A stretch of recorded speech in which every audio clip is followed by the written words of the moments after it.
Muito bom dia, sejam bem-vindos ao colóquio Novos Estudos Pessoanos deste ano. Este colóquio é um programa que organizamos nos anos em que não fazemos o Congresso Internacional. Fizemos-lo em 2021 e estamos então agora, neste ano e nos próximos 2, em anos de colóquio. Estes colóquios são um dia de trabalhos dedicado à apresentação de investigação que esteja a ser feita, investigadores cujos trabalhos ainda não conhecemos, trabalhos mais recentes, trabalhos em curso que podem aqui ser discutidos entre pares, e também tem uma outra intenção que é de falar sobre, apresentar, tratar as novas publicações que entretanto tenham sido editadas no campo dos estudos pessoanos.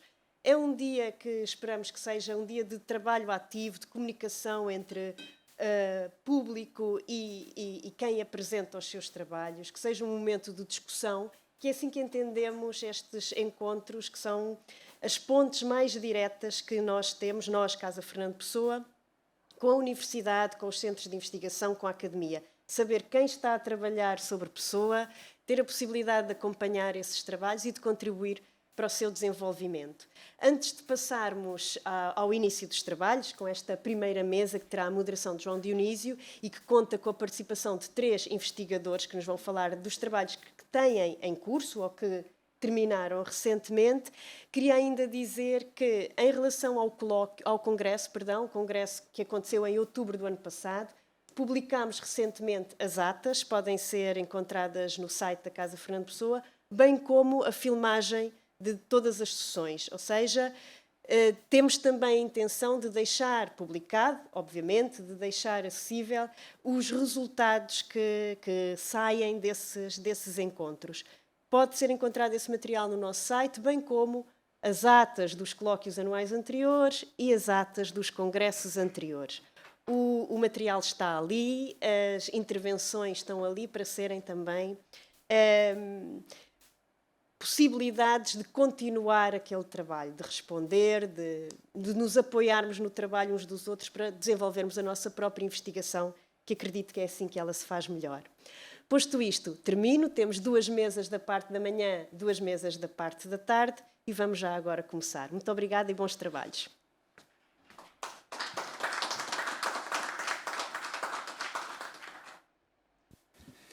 Muito bom dia a todos. Na sequência das palavras inaugurais da diretora da Casa Fernando Pessoa, a quem agradeço o convite para moderar esta primeira mesa, estou aqui com muito prazer e muito interessado em ouvir os contributos dos colegas que vão falar a seguir. Na sequência desta intervenção inicial, queria então dar-vos as boas-vindas à nossa primeira mesa. Os trabalhos vão estar organizados da seguinte maneira: cada um dos meus colegas fará uma intervenção de 20 minutos cada, e no fim das 3 intervenções teremos a oportunidade para trocar impressões sem mais introduções eu passo a uma apresentação muito breve da nossa primeira oradora, que é a Inês Vasconcelos, a quem desde já saúdo. A Inês é uma doutoranda do Programa em Teoria da Literatura da Faculdade de Letras da Universidade de Lisboa. Realizou em 2014 um período de investigação no Departamento de Estudos Literários da Universidade do Paraná. Em 2016 obteve o grau de mestre em Estudos Lusófonos pela Universidade Lumière Lyon 2, com a dissertação Contemporaneidade e Poesia em Lavoura Arcaica de Radwan Assar. E hoje vai falar-nos é o título da comunicação dela, o ato de Heróstrato. Inês, muito bem-vinda, a palavra é sua. Agradecer em primeiro lugar à Casa Fernando Pessoa pelo trabalho extraordinário, pelo modo como incita que este estudo prossiga e continue vivo. Agradecer à Clara Rios o convite. O meu tópico, de facto, é tentar pensar ou fazer um comentário à descrição pessoana de uma figura histórica, que é Heróstrato, e pensei inicialmente que seria interessante perceber modulações da presença de Heróstrato na obra pessoana. Pronto, mas grosso modo pensei inicialmente que seria interessante perceber onde é que está Heróstrato na obra pessoana, não é só no opúsculo que o celebriza, digamos, para nós. E agora sim. E, de facto, há essencialmente 3 referências a Heróstrato. A primeira aparece num texto que está incluído nos escritos sobre gênio e loucura, que se chama Genius and Insanity, que é possível conjecturar a data de 1917, mais ou menos. A seguir temos as odes de Ricardo Reis, que fazem referência a Heróstrato. São odes que foram escritas em 12 de maio de 1921. E, finalmente, o opúsculo, que, como sabemos, foi redigido entre 29, 30, 32. Bom, então, de certo modo, pensei que haveria nuances interessantes lendo estes três contextos associativos e compositivos muito diferentes. Pensei que haveria diferenças, mas, finalmente, vou falar sobretudo das confluências que podemos entender numa leitura retrospectiva, isto é, depois de ler o opúsculo, voltar às odes e voltar a esta referência inicial de 1917, que é de que vou falar menos. Como todos sabemos, no opúsculo que Pessoa redige no início da década de 30, há uma declaração de propósitos clara e também esta inequívoca. Pessoa pretende fazer uma análise das condições de possibilidade em que um autor adquire uma notabilidade duradoura e, para tanto, não se ocupa de obras, mas do tipo de habilidades cujas ações desencadeiam a celebridade duradoura de que gozam nomes como Shakespeare ou Milton. O ensaio tem 2 ideias centrais. Parte do estabelecimento de 2 géneros de tipologias. Por um lado, uma tipologia das habilidades de relevância particularmente literárias. Por outro, uma tipologia dos meios circunstanciais, onde essas habilidades podem vir a produzir ressonâncias e, assim, gerar reputabilidade. A sistematização aguda destas dinâmicas entre elementos das 2 tipologias, meios e habilidades, faz com que o gênio, que é o nome sobre o qual a Pessoa concentra uma série de coisas muitíssimo importantes, como sabemos, o gênio soa sempre a uma língua estrangeira, como aliás também disse Proust. Habilidades que produzem idiomas estrangeiros são, contudo, modalidades de cunhar ações, de patenteá-las, como diz Pessoa a certo momento. A segunda ideia aparece sobretudo no texto 37, que está agora projetado, o dactiloscrito, e é a fim da ode número 8 de Horácio, na qual se lê: mais do que o mármore gravado com públicas inscrições que o espírito fazem regressar e a vida aos bons generais depois da morte, mais do que tudo isto, a glória daquele que regressou com o nome celebrizado, quem mais a proclama são as musas da Calábria, isto é, as musas latinas, e a virtude, o favor e a língua de poderosos vates. Horácio deposita, portanto, a confiança do poeta na medida em que o domínio de uma arte combina uma certa benevolência para imortalizar um nome. Mas em Pessoa, e segundo a advertência que faz logo no início do opúsculo, não é o domínio de uma técnica que interessa, mas sim um modo de patentear ações que podem gerar uma vida duradoura, e para isto Heróstrato é particularmente interessante, como sabemos. A questão é que, se para a Pessoa o que é fundamental é um modo de patentear ações, ou, digamos, modos de patentear ações, no trecho 2 do opúsculo, sim, o que temos é uma súbita e inusitada falência de que isto de facto seja possível, de que seja de facto possível apropriar-nos de certas coisas, dando-lhes um novo sentido. Ou de que modo é que isto, de facto, permite que haja uma ação que é patenteada. E lemos: por habilidade especial, entende-se aqui tudo o que distingue o indivíduo dos seus pares naturais, pois o ato ou atos que comprovam o herói ou o gênio são igualmente produto do temperamento, que é inato, da educação e do ambiente que ninguém dá a si próprio, da oportunidade e da ocasião que muito poucos homens podem escolher ou criar, se é que alguém escolhe ou cria como causa eficiente. A Pessoa não está interessada em circunstâncias puramente externas nem acidentais quando faz este opúsculo. Mas a ideia de que poetas lidam com traços ou sentidos mais ou menos acidentais ou não motivados, dotando-os de uma intencionalidade própria, é particularmente lesada se lermos este trecho com atenção. A possibilidade de patentear as ações está agora ameaçada pelo que, para todos os efeitos, está fora da esfera da ação pessoal. Esta ideia lesa, como percebemos, um conjunto de posições que identificamos com o individualismo moderno, posições que Pessoa subscreveu e segundo a qual podemos escolher o que somos ou fazemos. De outro modo, chamou-me a atenção o emprego do termo aristotélico, causa-eficiente, que me parece inusitado, já que serve à expressão de uma visão fatalista, particularmente desafiante para a análise que Pessoa se propõe no opúsculo. Neste contexto, no contexto em que Pessoa o emprega, o termo aponta para a possibilidade de que possa existir alguma coisa como uma causação imanente, não determinada por fatores externos, para aquilo que se diz, faz ou pensa.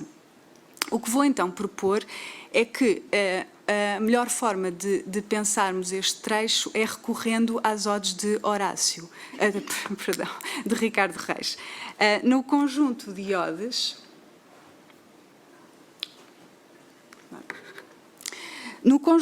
odes, de Ricardo Reis, cuja primeira se inicia com os versos tornar-te-ás só quem tu sempre foste, o que os deuses dão no começo, a fortuna de Heróstrato e a celebridade póstuma que ganha não podem constituir nenhum prémio de consolação, porque nesta se configura a índole exatamente oposta ao ânimo estoico e ao ethos consentidamente fatalista que distingue estas odes. O fatalismo que se exprime merece contudo atenção. Não é tão só uma resignação estoica que aponta, mas aponta sobretudo para o sentido que adquiriu em alguns textos filosóficos antigos, como a impotência para agir diferentemente do modo como se age. Assim se lê então na primeira das odes compostas no dia 12 de maio de 1921, a pouco chega, pois, o esforço posto na medida da tua força nata. A pouco, se não foste, para mais concedido. Em oposição a Heróstrato, Ricardo Reis é nato e sem erro, e no seu ânimo epicurista só pode renunciar à fortuna póstuma de um ato que irremediavelmente põe à prova deuses ou leis naturais. Este tópico foi brilhantemente escrito pelo Nuno Amado, no livro que publicou após o seu doutoramento. Mas para hoje, para aquilo que me ocupa hoje, eu vou considerar só algumas ideias gerais da filosofia estoica e, entre elas, o princípio de viver em acordo com a natureza, que não tem, nestas odes, uma relevância apenas teológica ou metafísica, mas desenha uma filosofia moral que a última estrofe desta ode ilustra perfeitamente. Sim. Então, lemos... o Fausto repudia o Fausto repúdio porque o compraram, o amor porque acontece, amigo fui talvez não contente, porém nato e sem erro. A sequência das odes do heterónimo parece-me, portanto, oferecer-nos a exata medida do Heróstrato pessoano, se quisermos o Heróstrato em negativo. Heróstrato, parafraseando o heterónimo, pretende tornar-se quem nunca foi, isto é, a possibilidade de agir diferentemente do que quer que tenham sido as circunstâncias em que nasceu ou viveu. Alguns comentadores da filosofia estoica consideram que houve tentativas de preservar a liberdade e a responsabilidade individual numa teoria peremptoriamente fatalista, permitindo que se possa extrair dos escritos de algum deles uma posição contabilista. Mas a ideia é que a unidade do cosmos, que é dada num princípio de determinismo causal forte, não possa lesar completamente a ideia de agência humana, isto é, permitir que um agente seja responsável pelas suas ações. Só que esta não é exatamente a resposta que melhor exprime o que eu penso que a Pessoa faz depois no opúsculo. E, portanto... diria que talvez não seja uma teoria moral estoica, uma teoria psicológica que consiga estabilizar, peço desculpa, é de facto ao nível psicológico conseguimos estabilizar Heróstrato e nestas odes. O que estas odes nos permitem é sair de um nível cosmológico e teológico e o modo como a Pessoa o descreve a um nível psicológico é que é interessante e nos permite pensar Heróstrato. E vou retirar então dois aspectos fundamentais. A possibilidade de que estas odes nos ajudem a estabilizar ou a definir melhor, a ver melhor o cenário associativo da figura de Heróstrato em pessoa, e a segunda, a ideia de que o determinismo teológico e moral de Reis, de facto, é feito a um nível de identidade e de personalidade, portanto, a um nível psicológico do indivíduo. Bom, então, vou fazer mais duas coisas. A primeira é explicar porque é que, de facto, o que Pessoa diz sobre gênio, ou o que aparece como mais relevante a propósito das marcas do gênio no opúsculo, não é exatamente uma resposta a esta pergunta. À pergunta como é que não lesamos a agência de alguém, o facto de podermos escolher o que somos, face a um determinismo iminente e estoico. E eu acho que, de facto, o gênio não nos dá uma resposta tão interessante e tão segura neste ponto, e essa resposta, em princípio, tem que ser Heróstrato a dar. Então, farei então mais duas coisas. A primeira é pensar só muito brevemente como é que as marcas de gênio ou habilidades que a pessoa atribui ao gênio nos responderiam a isto. Estabelecido este cenário, que a meu ver melhor nos permite pensar Heróstrato, percebemos que o que quer que a pessoa conceba como habilidades particularmente relevantes para adquirir uma notabilidade duradoura, responde em termos muito específicos. São habilidades que envolvem uma resposta ao determinismo causal e, portanto, implicam a possibilidade de podermos defender esta noção de agência. Para pensarmos, então, o gênio, eu trouxe eu vou usar só um fragmento 4 e 6, mas por motivos de tempo falarei só do 6, do opúsculo. E lê-se: muitos homens sem grandes pretensões, sequer a que os considerem muito espirituosos, poderiam ter produzido a maioria dos gracejos de Shakespeare, como gracejos. É na criação das figuras que emitem esses gracejos que o gênio subjaz à argúcia, e, portanto, não é o que Falstaff diz que é grandioso, mas sim o que Falstaff é. O gênio criou a figura, o espírito pô-la a falar. Bom, Falstaff é a personagem de Shakespeare, como sabemos. O que Falstaff é a imagem translúcida e límpida que o seu autor tinha a respeito de como certos traços particulares produziam certos comportamentos, como certas situações induziriam outros. E nas palavras de um crítico importante, William Wimsatt, o modo como Falstaff manifesta não só uma consciência das suas idiosincrasias, mas fala experimentando nessa tarefa um certo prazer. O que quer que distinga o gênio, portanto, depende de que as suas ações relevem destas duas habilidades. Não como Ricardo Reis, de permanecer tal qual se seja, nato e sem erro, mas ao contrário de tornar motivado o que quer que se seja e simultaneamente ser a consciência manifesta do teor deliberativo dessas idiosincrasias. Portanto, os moldes em que o gênio dá esta resposta, e aqui eu tive que encurtar de facto um bocadinho, desculpem se estiver a ser muito rápido, os moldes em que o gênio dá esta resposta são puramente construtivos e com recurso à consciência. Digamos que o gênio pessoano é, neste ensaio específico, capaz de remotivar acidentes, de inserir coisas e palavras em novos contextos e fazendo-lo, empregando uma intencionalidade, um sentido especial, que é o seu.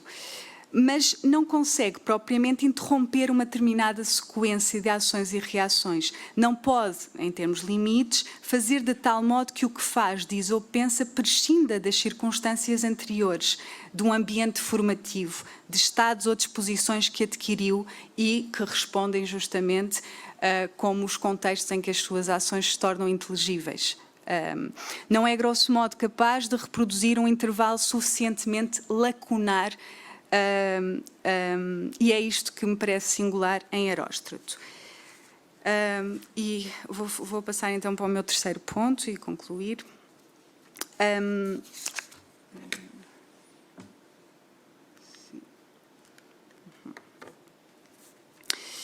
Bom, Antes de falar da descrição específica de Pessoa, tal como aparece no ensaio, vou só fazer uma referência aqui à interpretação da ação de Heróstrato não por contemporâneos, mas por alguns comentadores. E entre os comentários de que dispomos, o episódio do incêndio de Ártemis foi entendido, diz Plutarco na altura, como um prenúncio de uma grande calamidade. O templo de Diana entra em combustão, é incendiado, e quem estava presente na altura considera que, de facto, isto é o prenúncio de uma calamidade. À exceção de um retórico grego, que Plutarco refere, menosprezando o comentário, e que diz que, de facto, há uma explicação para isso, há uma explicação para que o incêndio tenha acontecido. Qual é a explicação? É que Ártemis, que é a deusa da caça, da virgindade e também dos nascimentos, digamos assim, da gestação, estava demasiadamente ocupada a auxiliar Olímpia, que é a mãe de Alexandre Magno, que nasceu no mesmo dia em que o incêndio decorreu, e, portanto, estava demasiadamente ocupada e, portanto, teve a infelicidade de ter 2 compromissos em simultâneo, não é? Tinha que zelar pelo seu templo, mas, ao mesmo tempo, tinha que ajudar a Olímpia. O que acontece é que isto é perfeitamente parasitário relativamente à imagem que temos de Heróstrato, não é? Mas para este retórico grego isto explica porque é que há um incêndio e alguém nasce. Ao perder-se a narrativa deste retórico grego, perdemos também a possibilidade de considerar que um incêndio deflagra porque alguém participa ou zela pelo nascimento de uma outra pessoa. E este é um interesse particularmente pessoano. Também Heróstrato, que não passa exatamente por um nascimento, ganha uma nova forma inusitada. Passa a ser conhecido, ainda que o seu nome seja depois interditado, e isso acontece porque o seu ato é, de certo modo, ininteligível. E justamente porque não é percebido o ato, gera uma série de interpretações, entre elas esta.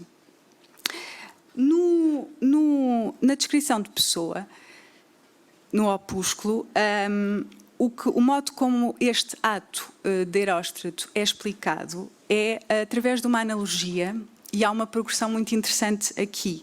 Diz-nos então: é, pois, concebível que tenha incendiado o templo de Diana num êxtase de dor, queimando parte de si mesmo na fúria da sua malvada façanha. Podemos legitimamente conceber que tivesse superado os apertos de um remorso futuro e enfrentado um horror íntimo para alcançar uma fama duradoura. O seu ato pode ser, de certa forma, comparado àquele terrível elemento de iniciação dos templários, que depois de terem dado provas de serem absolutamente crentes em Cristo, e vou passar, tinham de cuspir no crucifixo no ato da sua iniciação.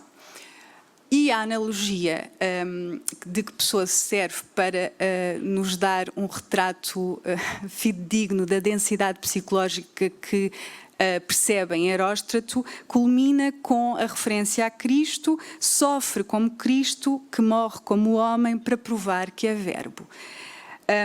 O que eu acho, o que me pareceu de facto interessante nesta analogia é que há uma... É que o que vemos é uma descontinuidade particularmente estranha, não é? Alguém, por exemplo, no caso de Heróstrato, o que faz, que tinha um apreço especial pela beleza, no sentido grego, que Pessoa lhe atribui, o ato de incendiar o templo não é inteligível a partir desta predisposição, desta inclinação pessoal. E o que isto nos mostra é que há uma descontinuidade, há uma interrupção, há uma ruptura aqui. No caso dos templários, o facto de serem forçados a pensar de uma forma diferente, se eu acredito em Cristo, é muito pouco provável que possa profanar o símbolo maior da teologia cristã. E aí, também, por determinação externa, há uma interrupção psicológica aqui, não é? Não podemos explicar as duas coisas, uma não permite prever a outra. Para concluir, vou sugerir então uma interpretação para esta analogia e sobretudo para o modo como esta descontinuidade é importante. O sentido desta descontinuidade é, portanto, muito próximo de deflagrar um incêndio porque se participa ou zela pelo nascimento de uma outra pessoa, ou porque nos tornamos uma outra pessoa.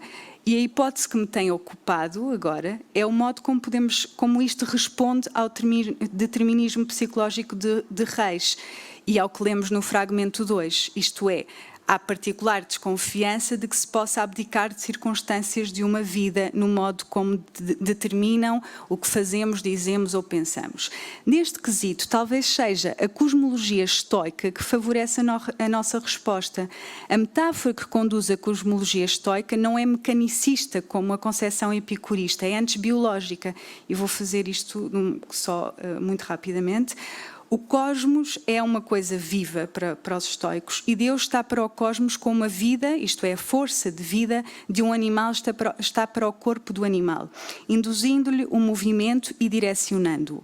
Para os estoicos, só os corpos são capazes de causar eventos e esta força viva cósmica é concebida como algo corpóreo.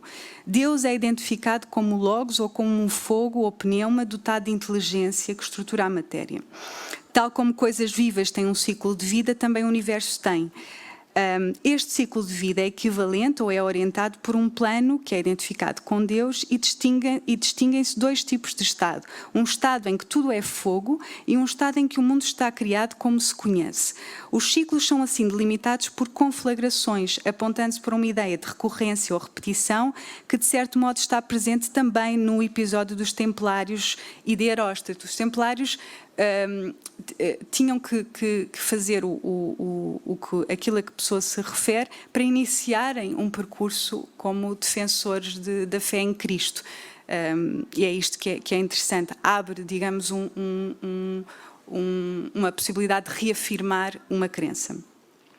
Existia, portanto, uma alternância entre períodos de ordem cósmica e períodos que só fogo existia. E este parece-me ser o sentido específico daquilo que Heróstrato concentra para a pessoa. Mostra-nos como um incêndio é a única resposta possível à ideia de ser causa eficiente. Porquê? Porque, e numa forma muito redutora, mas que me parece produtiva, podemos dizer que só uma conflagração é diretamente proporcional à complexidade do que pode ser pensar a natureza de ações humanas. Esta complexidade motivou os filósofos estoicos a fazerem algumas distinções no que diz respeito à investigação das causas. Sim, já. E, portanto, num termo interessante de um filósofo peripatético, dizemos que desculpem.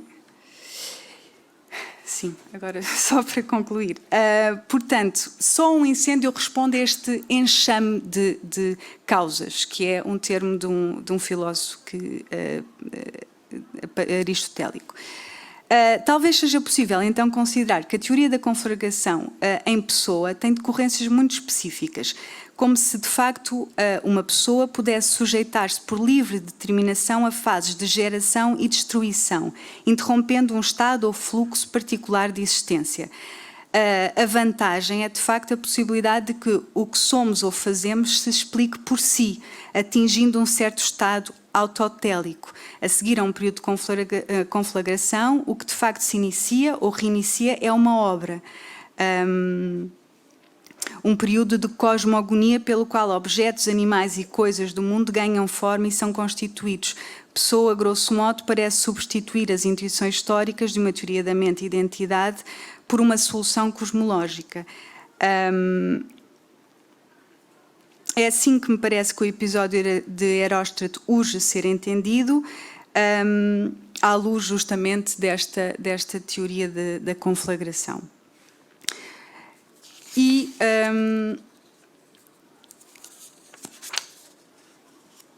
vou concluir aqui para não perturbar o funcionamento da mesa. Muito obrigada.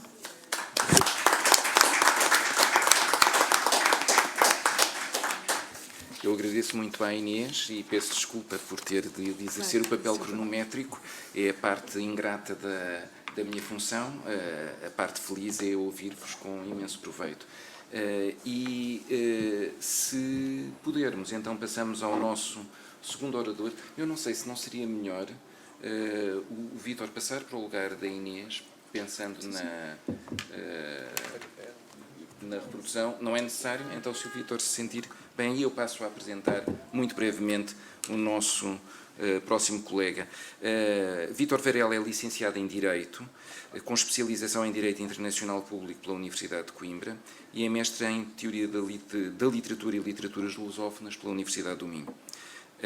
No presente dedica-se a um doutoramento em Modernidades Comparadas, Literaturas, Artes e Culturas, também na Universidade do Minho, e é um dos fundadores, aliás, um dos dois fundadores aqui presentes hoje, um dos fundadores do coletivo Cinestéticas, editor da revista literária HG80. Hoje, o Vítor Varela vem falar-nos acerca de, e é também o título da comunicação dele, Abílio Quaresma, Entre o Crime e a Loucura. Vítor, muito bem-vindo, a palavra é sua. Bom, obrigado. Bom dia. Queria agradecer a Clara Riso pelo convite. Queria cumprimentar também os colegas Inês, Tainá e o professor João Dionísio. O que eu vou fazer aqui é basicamente apresentar o que eu estudei durante o mestrado e talvez apresentar também alguns pontos de interesse que me fizeram escolher as novelas policiais como objeto de estudo. Então vai ser mais uma apresentação retrospectiva desse estudo um ano mais tarde do que exatamente uma apresentação sobre a dissertação em si. Então, o estudo, que eu intitulei Crime e Loucura nas Novelas Policiais de Fernando Pessoa, andou em torno de 3 eixos principais. A primeira ideia era identificar a relevância das novelas policiais na obra de Pessoa, quer dizer, saber se o desenvolvimento do corpus analisado no trabalho era o ponto central da criação literária de Pessoa ou uma via incidental e acessória. E isso passava por entender a centralidade também da literatura policial como um todo nas leituras e nos apontamentos de Pessoa. E depois, evidenciada essa centralidade, eu defendi o corpus específico a ser trabalhado, que eram as novelas policiais, que são a segunda fase da produção policial de Pessoa, já no momento mais maduro, sensivelmente entre 1918 e 1935, quando ele morreu, embora a figura central, o Abílio Quaresma, tenha sido criado mais ou menos na época dos heterônimos, ali entre 1913 e 1914. A partir de 1918 é que o grande volume de páginas foram escritas. Então, essas novelas foram editadas por Ana Maria Freitas, no volume Quaresma Decifrador. Então, basicamente, eu conseguia segurar na mão o objeto de pesquisa. E da leitura desses textos, nós restringimos mais o objeto para as hipóteses de Abílio Quaresma, que é o detetive de Pessoa, sobre as psicopatologias denominadas amplamente nas novelas como loucura e a relação delas com o crime. E a ideia seria confrontar essas hipóteses com alguns autores lidos recorrentemente por Pessoa e encontrar pontos de encontro ou divergência. Autores, por exemplo, como Charles Ferrer, ajudaram a fundamentar o caráter supostamente hereditário da loucura, enquanto Max Nordau falava sobre a ideia mais geral e muito popularizada no final do século XIX de degenerescência, especialmente na arte, uma ideia que foi em grande parte rechaçada por Pessoa. Outro autor, Charles Mercier, numa obra específica sobre crime e loucura, intitulada justamente Crime and Insanity, lida por Pessoa, também apresenta ideias como a ebriedade enquanto loucura e a loucura do soldado na guerra, que Pessoa parece ter utilizado para embasar as teorias de Quaresma. Então, nessa fase da pesquisa, além dos livros da Biblioteca Particular de Pessoa, que continham muitos desses autores que eu falei agora, obviamente eu precisei do auxílio dos volumes sobre o gênero e loucura, do Jerônimo Pizarro, também outros textos de Jerônimo Pizarro e de Ana Maria Freitas sobre sobre a loucura e sobre a literatura policial de Pessoa. Bom, desde jovem, Pessoa teve uma relação muito próxima com a literatura policial, em especial a partir da leitura de Edgar Allan Poe, e ele sempre se manteve atento aos movimentos, aos novos autores. Então, autores como Arthur Morrison, Austin Freeman, Conan Doyle, por exemplo, eram 3 autores de eleição nessa vertente. E aí o apelo da literatura policial para um autor como Pessoa é que, além de ser uma literatura que confere um divertimento para um leitor, e por isso é bem sucedida editorialmente, além de ser uma leitura prazerosa, é uma literatura que proporciona uma espécie de prazer específico, que é o prazer intelectual no jogo do autor com o leitor. Então, a ideia de que sempre existe uma história por trás da história e um raciocínio a ser feito, né? O autor tenta esconder alguma coisa que o leitor vai tentar descobrir. O leitor e o detetive, no caso. Então, a ideia da abstração e do raciocínio enquanto pontos centrais de uma narrativa é algo que interessa a Pessoa desde muito cedo, e ele vai explorar durante quase toda a vida. Aqui eu trouxe um excerto de 1914.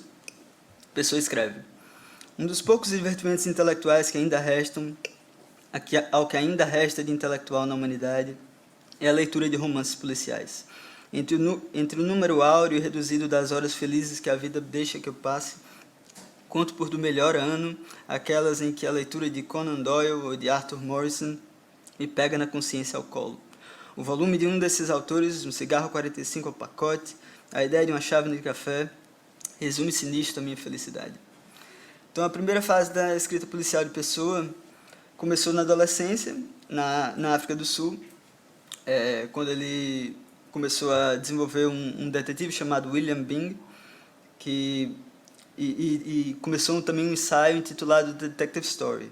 Então, esse ensaio, ele vai escrevendo à medida que vai amadurecendo as ideias dele sobre a literatura policial. Então, desde cedo, ele se interessa não só pela escrita policial, mas por destrinchar os mecanismos e as estruturas da literatura policial. Esse ensaio, claro, nunca foi concluído, foi esboçado durante muitos anos, e nessa época as personalidades literárias dominantes na ficção de Pessoa eram Horace James Faber e o Charles Robert Anon. Os 2 projetos foram escritos em língua inglesa e foram reunidas nesse livro por Ana Maria Freitas também. Apesar de terem sido trabalhadas por décadas, desde meados dos anos 1910 até a morte de Pessoa, as novelas policiais ficaram incompletas e fragmentadas. No entanto, por mais que se tente encontrar uma unidade nos textos, não é claro que certa fragmentação não fosse proposital, uma vez que, como veremos, as novelas partem de relatos de terceiros, informações de segunda mão, e dada a complexidade dos raciocínios de Quaresma, manter certas lacunas nesse raciocínio não seria um despropósito na narrativa. As novelas policiárias, a exemplo dos contos da primeira fase, são apresentadas por um prefácio de um amigo de Abel Quaresma, que vê uma pequena nota no jornal sobre a morte de Abel Quaresma e fica indignado que uma pessoa com um gênio dele não fosse reconhecida pela sociedade portuguesa.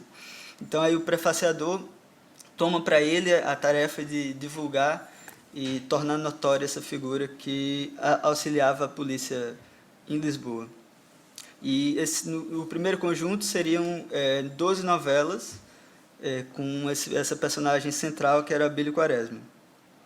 E, bom, como essas novelas são contadas pelo prefaciador, muitas vezes com documentos obtidos de outras pessoas ou testemunhos, não é sempre possível identificar o narrador das novelas policiais.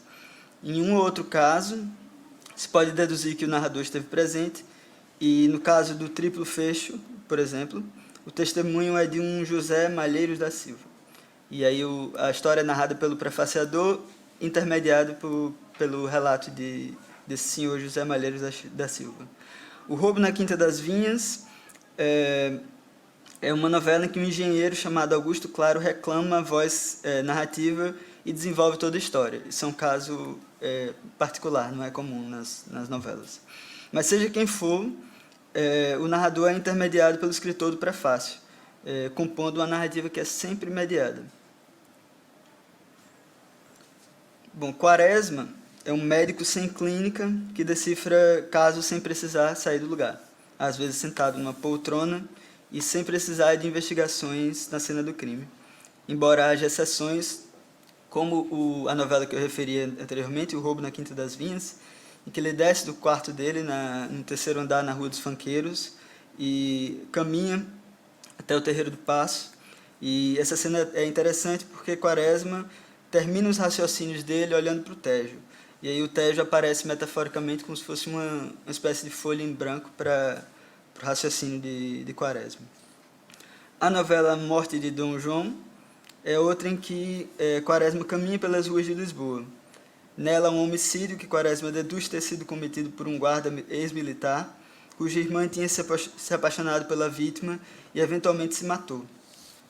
Mas, em vez de contar as conclusões para a polícia, Quaresma vai encontrar o assassino só para saber exatamente como o crime foi cometido. Portanto, para Quaresma, pouco importa ajudar a polícia. O auxílio na investigação criminal acaba por ser apenas um meio para Quaresma encontrar novas charadas e demonstrar seu raciocínio. Em certa medida, ele parece ter mais respeito pelos criminosos que pela polícia. Um respeito que é entre o charadista e o decifrador de charadas.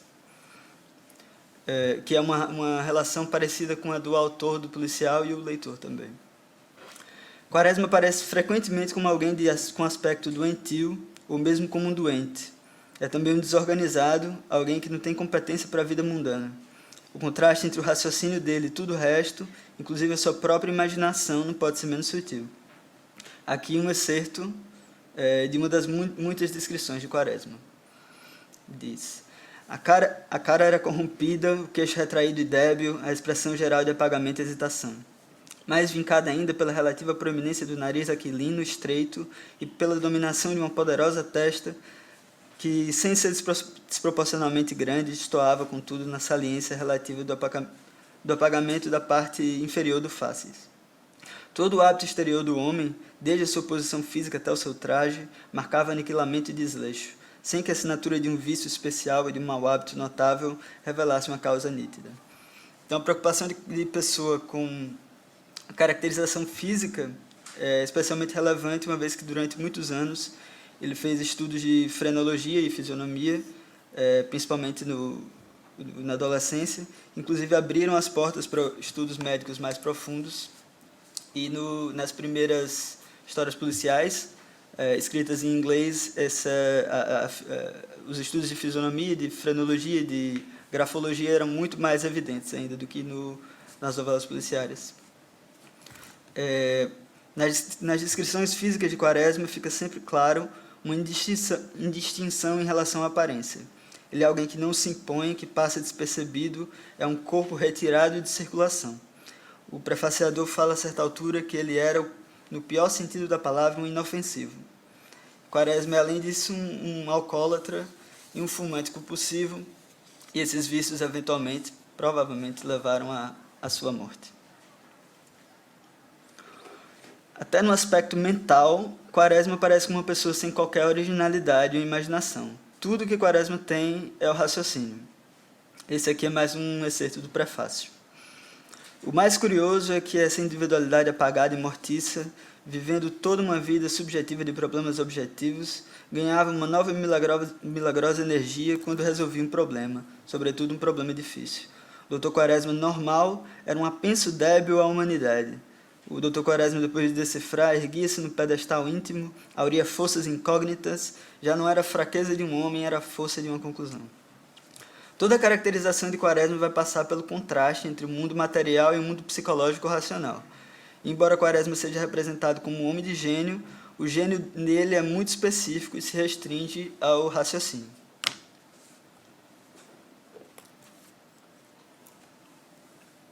Nas novelas policiais, Quaresma usa conceitos que Pessoa pegava de diversos autores no fim do século e no início do século XX, mas usava esses conceitos de modo a terem uma coerência interna no mundo das novelas policiais, não necessariamente com validade científica no mundo empírico.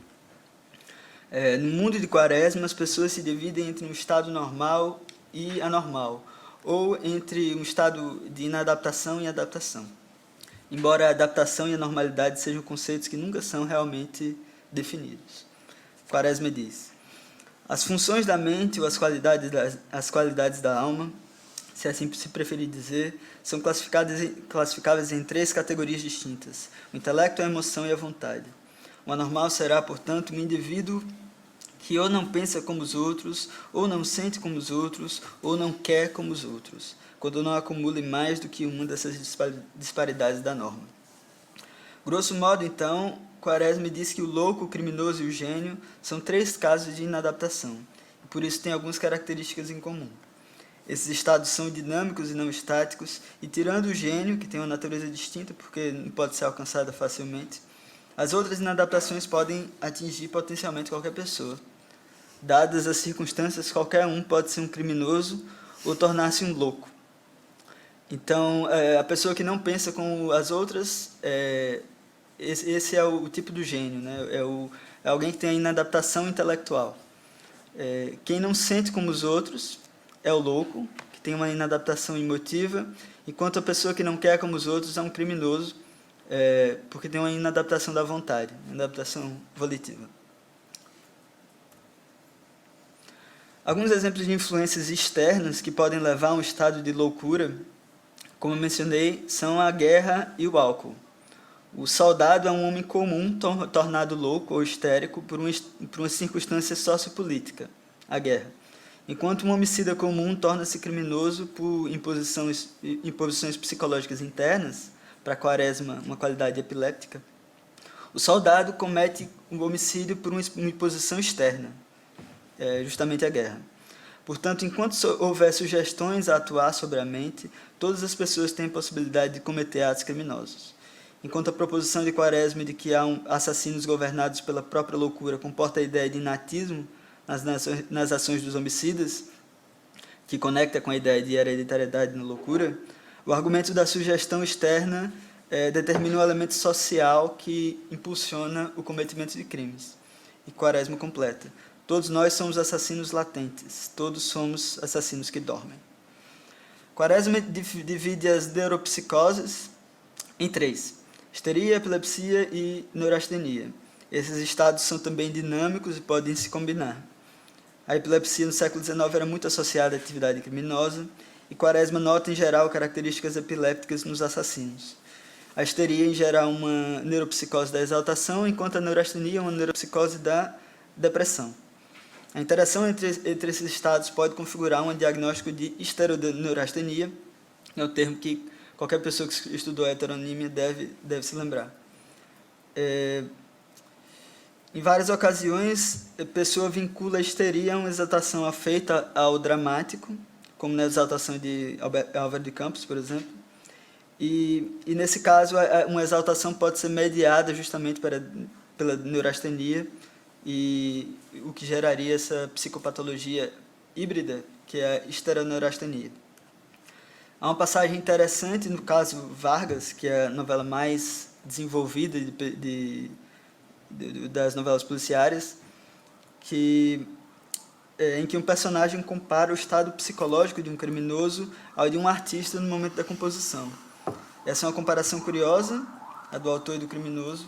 Nos dois, para esse personagem, existe uma espécie de despersonalização para possibilitar a criação da obra. Assim como o criminoso se descola da sua personalidade no êxtase do crime, também o artista se eleva sobre a sua personalidade no êxtase da criação. Então, o aspecto metaficcional é muito acentuado nas novelas policiais. Seja por apresentar reflexões acerca da criação literária ou do gênero policial, seja por, no fundo, tratarem de um grande raciocínio sobre a arte de raciocinar. Isso é propositivo nas novelas policiais. E aqui eu vou passar para as considerações finais.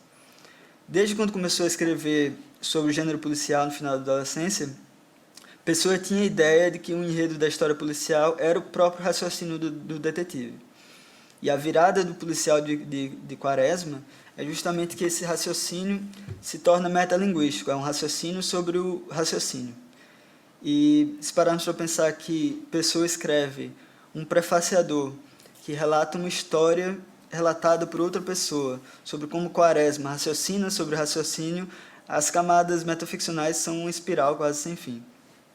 Isso compõe, de fato, um policial sui generis, em que descobrir o criminoso acaba por ser secundário ao raciocínio de Quaresma. E, embora o caráter fragmentário das novelas policiais deixe elas um pouco à margem do grande público, esse projeto consumiu muitos anos da vida de Pessoa e no ano de sua morte ele ainda trabalhava nelas e planejava uma publicação que nunca chegou a ser feita.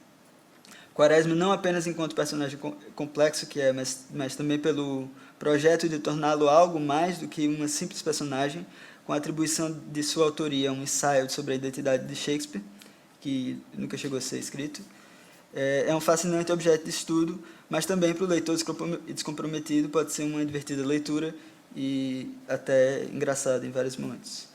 Por isso, aliás, eu escolhi estudar um pouco das novelas policiais durante o mestrado e espero que mais pessoas se interessem por entrar nesse mundo. Obrigado.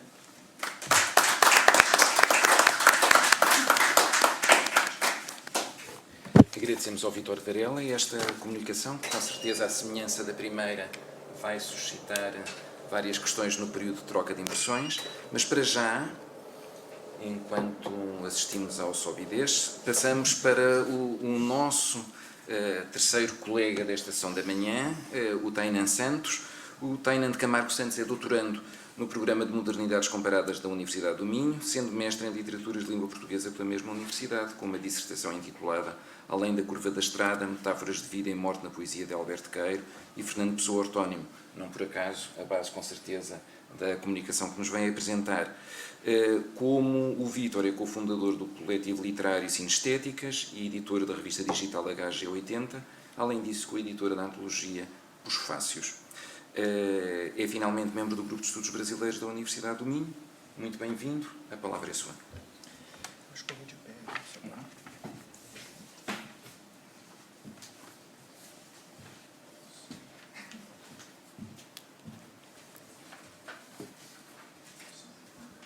Oi. Então, muito obrigado pelo convite, a Clara, Casa Fernando Pessoa. Vou falar hoje sobre o que foi o meu projeto de pesquisa na dissertação, Além da Curva da Estrada, Metáforas de Vida e Morte na Poesia de Alberto Queiro e Pessoa Ortónimo. E de forma bem pragmática, o objetivo desse trabalho foi de analisar a metáfora da estrada na produção poética de Fernando Pessoa, comparando especificamente a presença dessa metáfora na obra poética do Ortônimo e de Alberto Queiro, e buscando pontos de confluência entre ambos e divergência para refletir sobre o projeto heteronímico como um todo. Mas isso, na verdade, essa explicação mais da busca do objetivo, ela tem um fundamento muito mais simples, né? O verdadeiro ponto de partida desse projeto foi a coincidência de uma metáfora, a metáfora da morte como curva da estrada, que eu identifiquei em dois textos, um do Ortônimo e um do Alberto Queiro, que me chamou a atenção e me fez buscar, pesquisar mais sobre isso. O poema Ortônimo é o poema Morte à Curva da Estrada, que é um poema de 32, em que o Ortônimo reflete sobre um tema muito caro a ele, a morte, e traz logo no primeiro verso a descrição da metáfora. A morte é a curva da estrada. O Encontro Queiro, num dos poemas em conjuntos, sem uma data muito precisa, ele faz uma reflexão semelhante, usa da mesma metáfora, mas de forma mais implícita. A morte não está escancarada ali, mas é possível supor essa relação da curva da estrada com a morte. E isso criou o primeiro elemento desse nosso puzzle que acabou se tornando a pesquisa, que foi a metáfora que fundamentou e que serviu de ponto inicial dessa pesquisa. O passo seguinte foi um dos desafios que é comum a todos que estudam o universo pessoano, foi a definição do corpus. Sabemos que é um corpus vasto e um corpus com uma tradição editorial muitas vezes confusa, e por isso foi um trabalho grande de definir e fazer as escolhas para essa pesquisa. Com relação à obra de Queiro, optamos por escolher toda a produção poética, os três conjuntos, o Guardador de Rebanhos, o Pastor Amoroso, os poemas em conjuntos, e usamos como base a edição crítica da Imprensa Nacional Casa da Moeda, de 2015, editada pelo professor Ivo Castro, mas tendo como base de comparação sempre a obra da Teresa Sobral Cunha, de 94, produzida pela editorial Presença.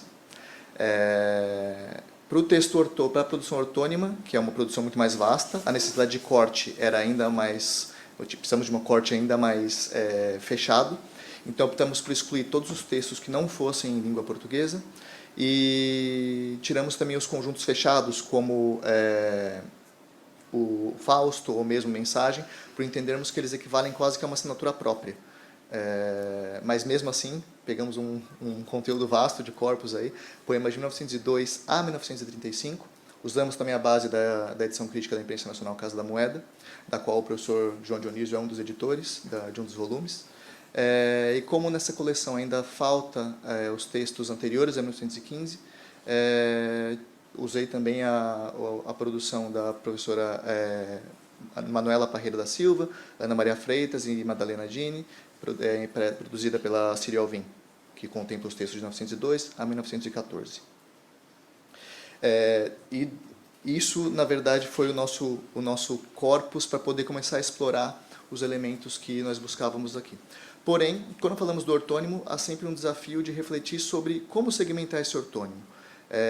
Que textos realmente podemos tratar como textos ortônimos.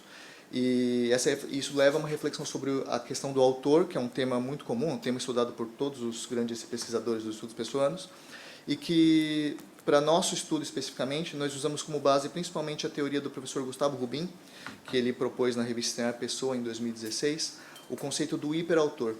Esse conceito ele sugere uma tripartição sob o nome Fernando Pessoa, em que nós podemos identificar um ser empírico, que é o Fernando Antônio de Nogueira Pessoa, que era o homem de carne e osso, o ortônimo, que é quem assina os textos literários, e esse hiperautor, que é uma dimensão mais ampla no universo pessoano, que é o autor de outros autores.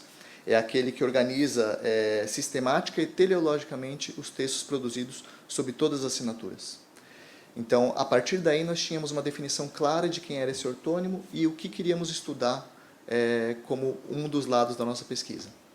E o passo seguinte foi entender como que convivia esse ortônimo com o Alberto Caeira, que era outra parte da nossa pesquisa, naquilo que nós chamamos de narrativa heteronímica, né? A narrativa heteronímica que nós nomeamos aqui, ela está relacionada principalmente a essa relação construída entre os heterônimos e o ortônimo, que é baseada em dois grandes projetos. O que nós chamamos de projeto poético, que são os textos literários em si, com seus nomes de autor, suas epígrafes, os seus paratextos em geral, e que segue, na verdade, uma perspectiva aristotélica da mimesis, que busca trazer um universo verossímil de autores, com suas devidas biografias, evoluções cronológicas, etc. Esse projeto ele é sustentado por um projeto retórico, que é composto por textos críticos, de autointerpretação, epistolares, atribuídos a qualquer das assinaturas. Diferentemente dos textos que compõem o projeto poético, aqueles que fazem parte do projeto retórico têm essencialmente o objetivo de persuadir o leitor através da razão e do método, a fim de conduzi-lo à concordância de que os textos do projeto poético são mais do que verossímeis, possuem o atributo de alguma realidade. Podemos citar aqui como, por exemplo, as notas para recordação de um mestre caeiro, que constroem toda essa relação entre os heterônimos, né? Bom, essa foi, na verdade, só a base para podermos seguir para a metáfora da estrada. E por que a metáfora da estrada? Por que ela é relevante? É uma metáfora, é um topos já tradicional na literatura ocidental, está muito relacionado à literatura de viagem, que tem aí Virgílio, Dante, Camões e tantos outros, todos eles lidos por Pessoa, que fazem parte da fundação da literatura ocidental. E ela dentro do que nós pesquisamos, não existe uma entrada direta da estrada naqueles principais dicionários de símbolos que todos temos acesso. Nunca não identificamos nenhuma descrição direta da estrada como metáfora. O que identificamos foi nos estudos da Maria da Glória Padrão sobre metáfora em Fernando Pessoa. A ensaísta ela cita a metáfora da estrada, associando ela à vida, né? A estrada é o espaço de tempo percorrido entre o nascer e o morrer. Porém, ela não aprofunda a expressão dessa metáfora entre as assinaturas e não explora também a metáfora da curva da estrada, como também nós tivemos interesse aqui em pesquisar. E nessa análise nós percebemos que existem pelo menos duas expressões de vida na produção pessoana.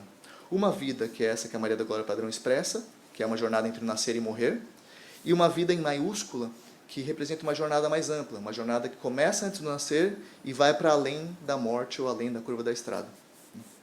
E isso nos leva a construir o outro elemento do nosso puzzle aqui, que é a vida como estrada. Era mais uma das metáforas que foi se encadeando nessa nossa construção. O próximo passo, então, foi o trabalho exaustivo dentro do corpo selecionado, buscar as expressões de estrada em todo esse corpo que foi selecionado.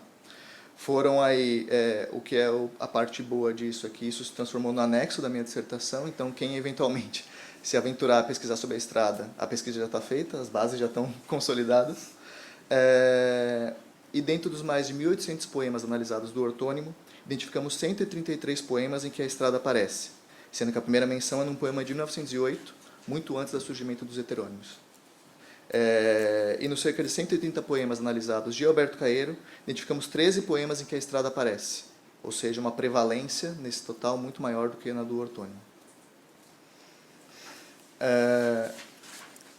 E aí passamos a definir o que é a estrada para cada uma dessas figuras, do ortônimo e do heterônimo Alberto Caeiro.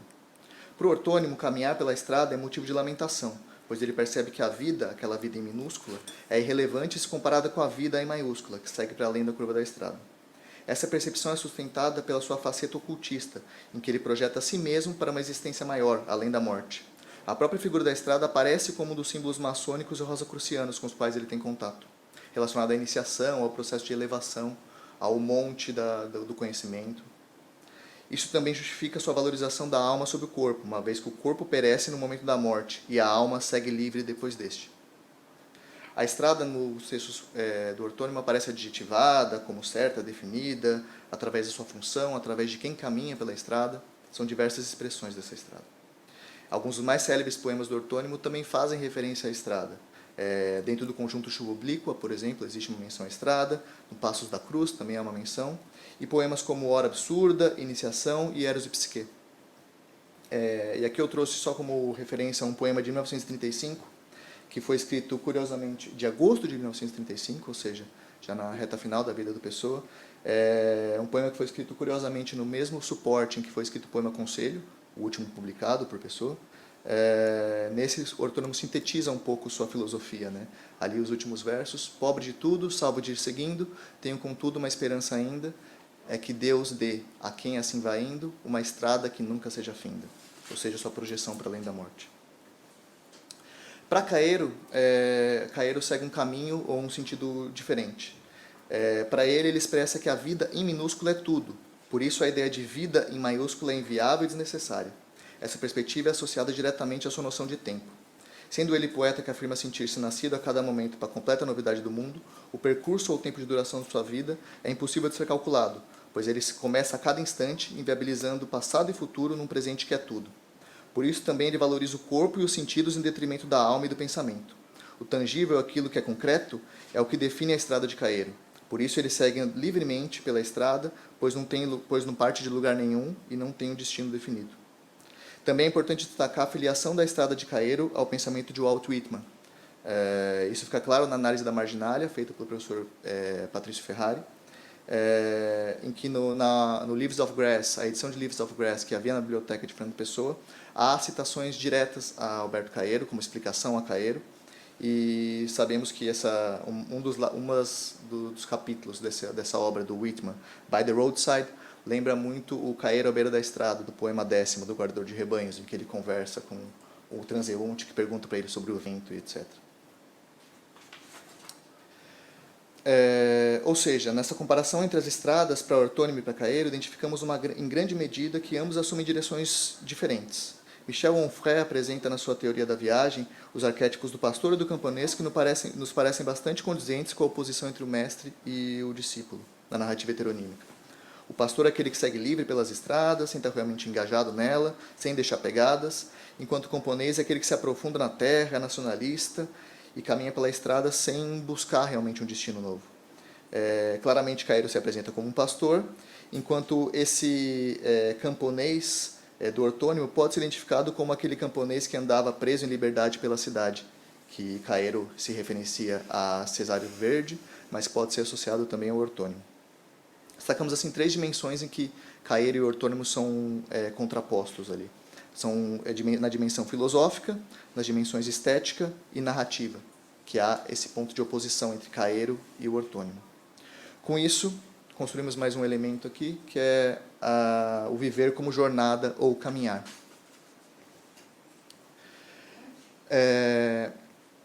Agora voltamos então à morte como curva da estrada, pesquisando isso também no nosso corpus. Identificamos 6 poemas, aparece muito menos, 6 poemas em que a curva da estrada aparece na poesia ortônima, porém, identificamos outros 16 poemas em que a curva aparece de forma análoga à ideia de curva da estrada. E aqui a curva às vezes aparece como curva do horizonte, curva do céu, curva do rio. Então nós trouxemos também isso para a pesquisa. No Alberto Caeiro, são só 2 vezes em que a curva da estrada aparece, mas são 2 poemas muito importantes da produção de Caeiro.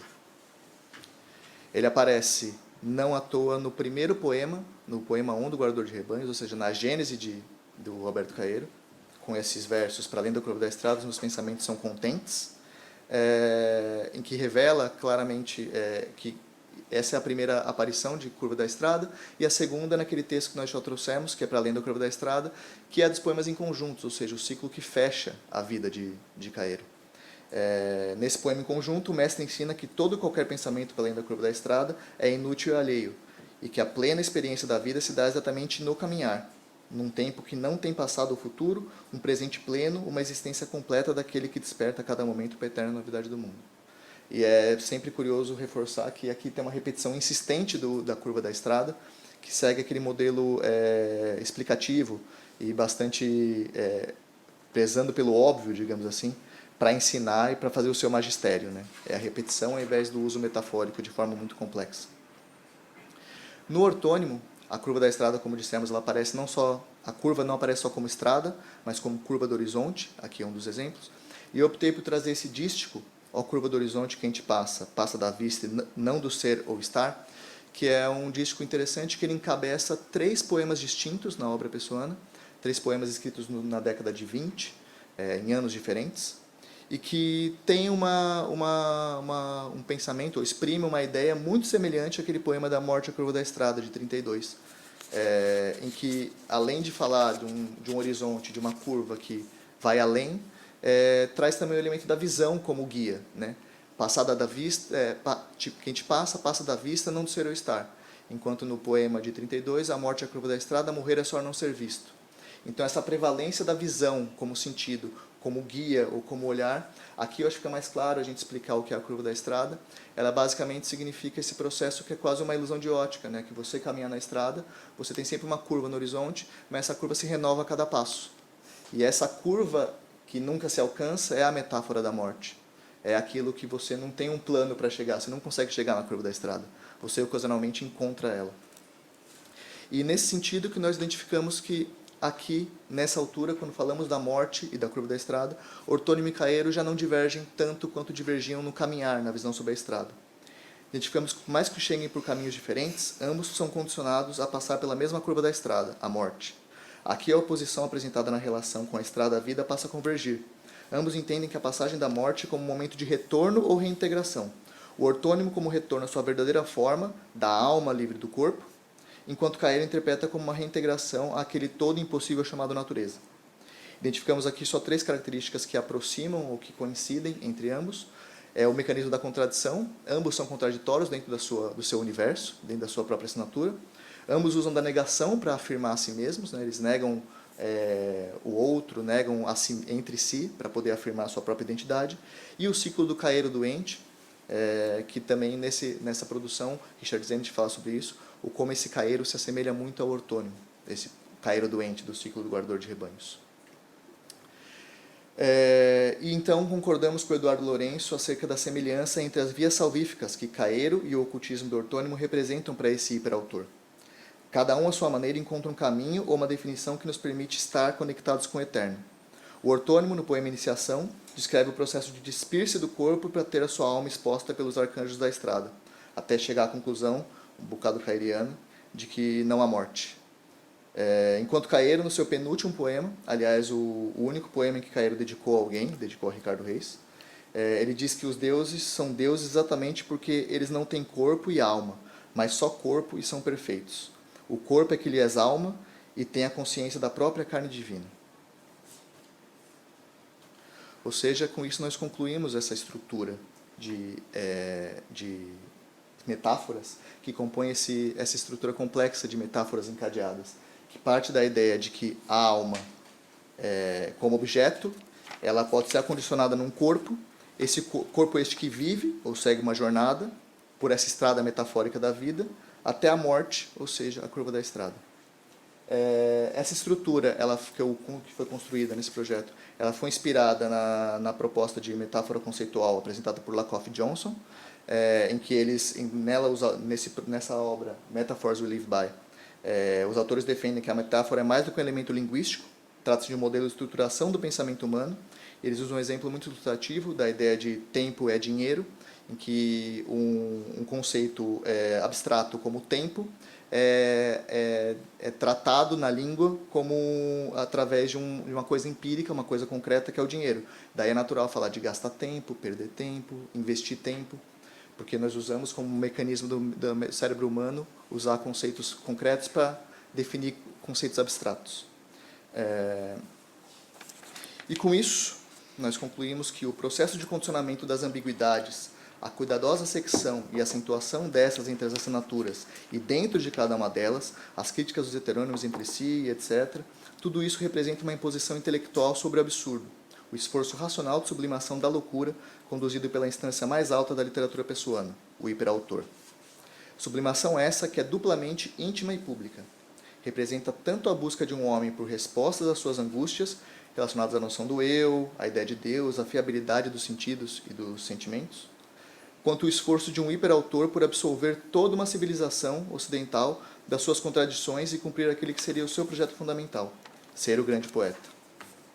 É através de seus heterônimos e do ortônimo, Fernando Pessoa, hiperautor, encontra uma saída. Ambicionando igualar-se aos deuses e seguir para além da curva da estrada, ou a curva do horizonte, ou o cimo do outeiro, ele eterniza-se no universo da linguagem como um ou uns dos maiores poetas do século XX. Obrigado.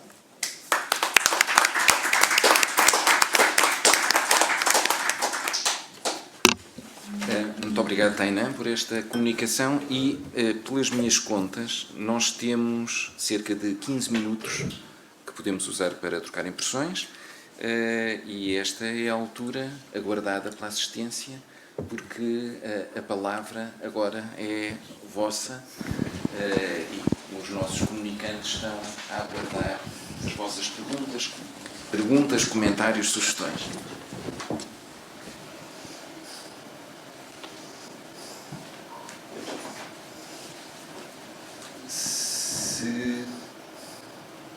Por enquanto, Fabrício, por favor. Obrigado, bom dia a todos. Inês, gostei muito da sua comunicação, que incide num tema omnipresente no pensamento pessoano, que é o fatalismo. Enfim, não só nisso, mas um termo que a pessoa utiliza frequentemente e que tem tudo a ver com aquilo que a Inês falou. Há uma expressão que utilizou que me gera uma perplexidade. Não necessariamente, ou seja, não só uma perplexidade relativamente ao discurso da Inês, mas particularmente relativamente ao discurso de Fernando Pessoa. Ou seja, quando ao ler esse texto sobre a iniciação supostamente templária, em que os templários, apesar de ser cristãos, e aliás, para serem verdadeiramente e mais cristãos, cuspem no crucifixo. Se não me lembro mal, a Inês utilizou a expressão que há uma descontinuidade psicológica nesse ato. A minha impressão ao ler textos sobre iniciação nas várias tradições universais é que a iniciação não seja uma descontinuidade psicológica, mas seja exatamente uma morte do psicológico. É um ir para além da psique. há muitos anos questiono-me se Fernando Pessoa percebeu isso. E pela sua obra há autores que, no fundo, como Paulo Borges, por exemplo, acabam por responder que não. Ou seja, que Fernando Pessoa a sua obra pelo menos um fracasso iniciático, um fracasso sapiencial. Ou seja, ele não conseguiu ir para além do ego, crucificar o ego, morrer à psique para renascer espiritualmente, gnosticamente. Portanto, era apenas entrar em diálogo sobre isto, não é uma crítica. Gostei realmente muito da sua apresentação. Apenas esse pormenor, parece-me que em uma parte significativa da sua obra e da sua ação, Fernando Pessoa talvez não tenha percebido inteiramente isso. Afinal, ele quis ser o grande poeta, que é maior do santo, que é maior do profeta, que é maior de todos os seres humanos, e não conseguindo desistir dessa identificação consigo próprio, é que não conseguiu transcender o seu psiquismo. Portanto, a obra da Pessoa dá efetivamente a impressão de que a iniciação seja uma descontinuidade psicológica. Mas se nós formos às grandes tradições, é exatamente o contrário. Portanto, era só mesmo para entrarmos num diálogo. Obrigado. Sim, Fabrício, eu agradeço muito. Está ali, né? Agradeço muito a pergunta.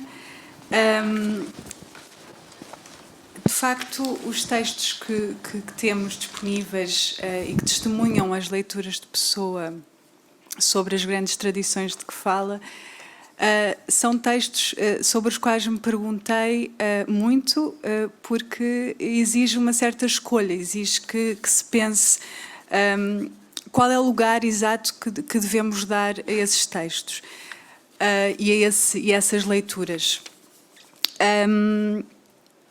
De facto, no modo como esses textos testemunham a leitura de Pessoa, a ideia de iniciação tem uma relação com morte, como diz, só que o meu ponto é que, de facto, não é, a minha tendência, no fundo, é considerar que estes textos têm uma importância desta maneira, no modo como Pessoa torna consciente para si processos compositivos. Que isto quer dizer é que a relevância é uma relevância composicional, no modo como eu esclareço o que faço. E nesse ponto, eu acho que a ideia de descontinuidade é importante e não entra necessariamente em oposição a uma morte. Há, de facto, podemos pensar nesses termos, numa interrupção, digamos, abismal, uma descontinuidade que promove uma alteração, seja a nível corpóreo, seja a nível psicológico.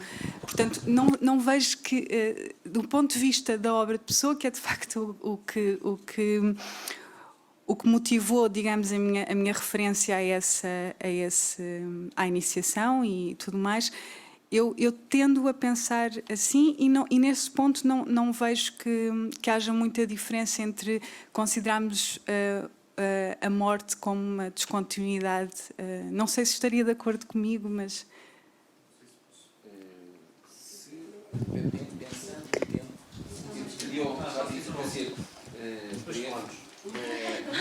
Porque, como o próprio Fabrício disse, isto é um início de um diálogo que não tem de se cingir ao quadro formal. Mas, Fabrício, por favor, muito breve, porque eu julgo que há perguntas para os colegas também. Sim, muito bem. Então, perguntas para os colegas, e agradeço muito a pergunta do Fabrício e o esclarecimento prestado pela Inês. Então, eu tenho duas perguntas.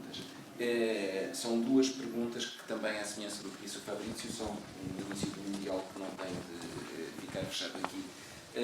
A pergunta para o Vítor, e são perguntas relativamente inclusivas, o Vítor assinalou que no modo como Fernando Pessoa construiu várias das suas novelas policiárias, há a presença muito nítida do resultado de leituras que ele fez de literatura médica, nomeadamente sobre patologias mentais, etc. Mas também houve um momento em que sugeriu, se eu bem entendi, que o próprio trabalho enquanto criador das novelas policiárias podia funcionar como um contributo para o desenvolvimento de algumas dessas teorias. Eu queria saber se isto é uma leitura errada que eu estou a fazer daquilo que disse e se isto faz algum sentido. E já agora aproveito para fazer também a pergunta ao Tainan, é uma curiosidade. Se eu bem percebi também, aquilo que motivou uma parte substancial do trabalho do Tainan é a busca do sentido. O que é que isto significa? E o Corpus foi muito claramente perfilado. A minha impressão de leitor de partida seria de que, enquanto no caso de Alberto Queiro se esperaria por uma gama semântica mais ou menos estável, com a diferença do Queiro não guardador de rebanhos em alguns aspectos, eu estaria à espera de uma diversidade maior no caso do ortónimo, não do hiperautor, mas do ortónimo. E, portanto, a pergunta é esta. É possível fazer-se uma história rodoviária dos sentidos para o ortónimo? Não a busca de sentido, mas de uma história de sentidos. Esta é a pergunta. E desculpem eu ter feito logo as duas perguntas assim, mas ganhamos em relação às pausas. Vítor, por favor. Pronto, vou começar. Sim e não. Eu acho que ele tinha... ele encontrou nas novelas policiárias uma espécie de ambiente fechado onde se poderiam desenvolver essas teorias relativamente às ciências médicas, mas que não teriam necessariamente embasamento no estado mais recente do desenvolvimento dessas ciências empiricamente. Eu acho que determinados conceitos que ele usa são até ultrapassados até pelo tempo que ele tá escrevendo, né? Ali nos anos 30. Então, eu acho que ele encontrou ali um lugar onde essas teorias fazem sentido interno. Então, dentro das obras das novelas policiárias, há um desenvolvimento muito complexo até das teorias de psiquiatria em relação à medicina da psique, mas que elas se contêm ali. É a minha impressão, pelo menos.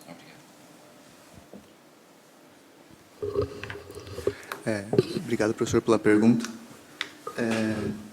É curioso pensar nessa questão, porque quando se fala do ortônimo, pela produção vasta que existe do ortônimo, é muito curioso porque há quase que uma estabilidade, mas é possível você identificar uma pequena evolução cronológica, no sentido de que, antes do surgimento dos heterônimos, por volta de 1915, você percebe, quando a metáfora da estrada aparece, você consegue supor elementos que depois você poderia entender que são mais de Caeiro, são mais de Ricardo Reis, se desdobraram como expressões de heterônimos específicos. A partir de 1915, a minha percepção é que o ortônimo ele assume uma postura muito clara.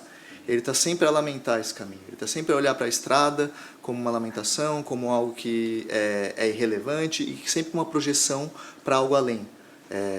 A estrada, no final dos contos, é uma metáfora muito visual, e não à toa ele associa sempre ao elemento visual.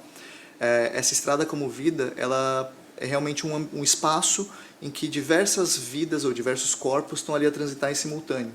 E ele sempre se coloca numa posição de observador desse processo, mas observador privilegiado, que sempre está a olhar os outros. Tem um dos poemas que ele fala das formigas, e que são as formigas, ele usa esses outros corpos que dividem a estrada com ele de uma forma, eu tenho uma posição privilegiada e percebo que essa estrada vai para além e vocês estão a transitar por aqui, não.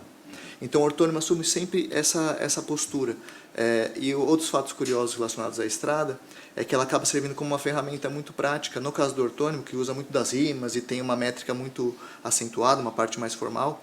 A estrada ela funciona sempre por rimar bem com palavras como nada, que também são muito caras ao ortônimo, e porque em muitos casos ele usa uma elisão da estrada no começo, em que ele come o E, e ele acaba usando isso como métrica, algo que facilita a composição de alguns versos.